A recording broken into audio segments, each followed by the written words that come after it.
تاریخ گواہ ہے کہ جب بھی ممبر حکومت کے زیر اثر آتا ہے تو سچ دب جاتا ہے اور دین کمزور پڑ جاتا ہے۔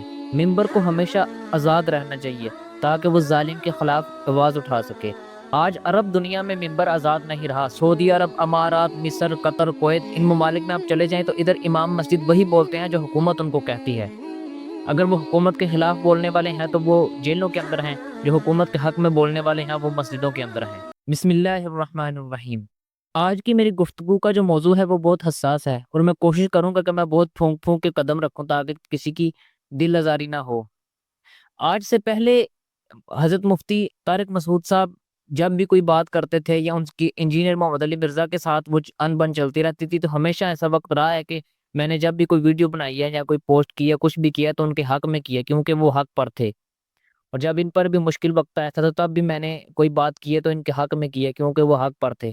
لیکن وہ بڑے ہیں، لیکن پھر بھی اگر میں اس معاملے میں ان کے ساتھ تھا، تو جب مجھے لگتا ہے کہ وہ اس معاملے میں غلط ہے تو پھر میرا حق بنتا ہے کہ میں اپنی بات بیان کر سکوں۔ ان کے مخالف نہیں، لیکن کم از کم اپنی بات تو بیان کر سکتا ہوں نا، میں اتنا حق تو رکھتا ہوں۔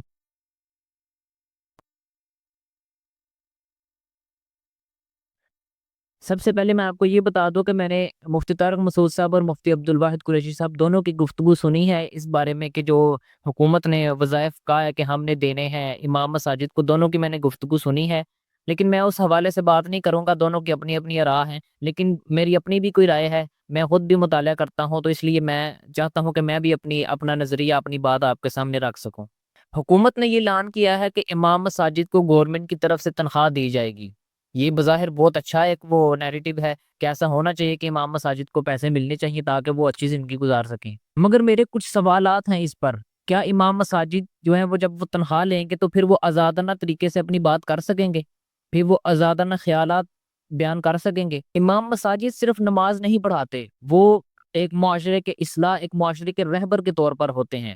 اگر وہ سرکاری ملازم بن جائیں تو کیا وہ وہی کردار ادا کر سکیں گے اصلاح کا جو وہ سرکاری ملازم بننے سے پہلے کرتے ہیں؟ کیا ایسا نہیں کہ جب روزی روٹی دینے والی حکومت ہوگی تو پھر حق بات کہنی مشکل ہو جائے گی؟ جیسا کہ مثال کے طور پر حضرت مولانا طاہر شرفی صاحب ہیں کہ جب سے وہ حکومت کے ساتھ بیٹھے ہیں تو ان کی کوئی ایک بات ایسی نہیں ہوتی کہ جو حکومت کی غلط پالیسیوں کے خلاف بھی ہو، وہ ہمیشہ ان کی غلط پالیسیوں کا بھی دفاع کرتے ہیں۔ تو کیا ایسا ممکن نہیں کہ جب ایک امام مسجد سے حکومت سے تنخواہ لینے لگے گا تو وہ پھر حق کہتے ہوئے ہچکچائے گا یا بول ہی نہیں پائے گا؟ کیونکہ جو تنخواہ دیتا ہے وہ پابندیاں بھی لگا سکتا ہے۔ نمبر 3، تاریخ اس بات کی گواہ ہے کہ جب بھی ممبر حکومت کے زیر اثر آتا ہے تو سچ ہمیشہ دب جاتا ہے، دین کمزور پڑ جاتا ہے۔ اس لیے ممبر کو آزاد رہنا چاہیے تاکہ وہ اپنی بات، حق سچ، چاہے وہ کسی کے بھی خلاف ہو تو وہ حق بات بیان کر سکے۔ اور میں تو یہ حل آپ کو بتاتا ہوں کہ اگر آپ کا مقصد خدمت کرنا ہے تو پھر آپ نوکری نہ دیں، آپ سہولتیں دیں۔ آپ ان کو رہائش، ان کو پانی، ان کو گیس، مطلب ان چیزوں میں، بجلی میں، ان چیزوں میں ان کو سہولتیں دیں تاکہ وہ آسانی سے زندگی گزار سکیں۔ آپ ان کو نوکری نہ دیں اس طرح۔ آپ مجھے بتائیں کہ آپ میری اس بات سے متفق ہیں کہ ان کو بجائے نوکری کو ان کو سہولتیں دے دینی چاہیے؟ اب میرے کچھ سوالات ہیں مفتی طارق مسعود صاحب سے کہ میں ہمیشہ جب بھی ان کو سنتا ہوں، اکثر سنتا ہوں، تو ان کی ہر بات میں یہ بات ہوتی ہے کہ اگر یہ سچ ہے یا یہ ایسے ہے تو پھر حضرت شیخ الاسلام مفتی محمد تقی عثمانی صاحب نے اس پر کیوں نہیں بات کی، وہ کیوں خاموش ہیں؟ اگر ایسا ہوتا تو وہ کیوں نہ بولتے؟ تو سب سے پہلے میرا اعتراض پہلے بھی ان پہ یہی تھا، آج بھی میں یہ کہتا ہوں جامعۃ الرشید والوں سے کہ اگر آپ کو مفتی تقی عثمانی صاحب کی بات اتنی وہ معتبر لگتی ہے تو جب آپ نے الگ بورڈ بنانا تھا اس وقت مفتی تقی عثمانی صاحب نے، پورے وفاق المدارس نے آپ کو کہا تھا کہ آپ نہ بنائیں۔ آج بھی مفتی تقی عثمانی صاحب اس وجہ سے آپ کے ساتھ ناراض ہیں کہ آپ نے الگ بورڈ بنایا۔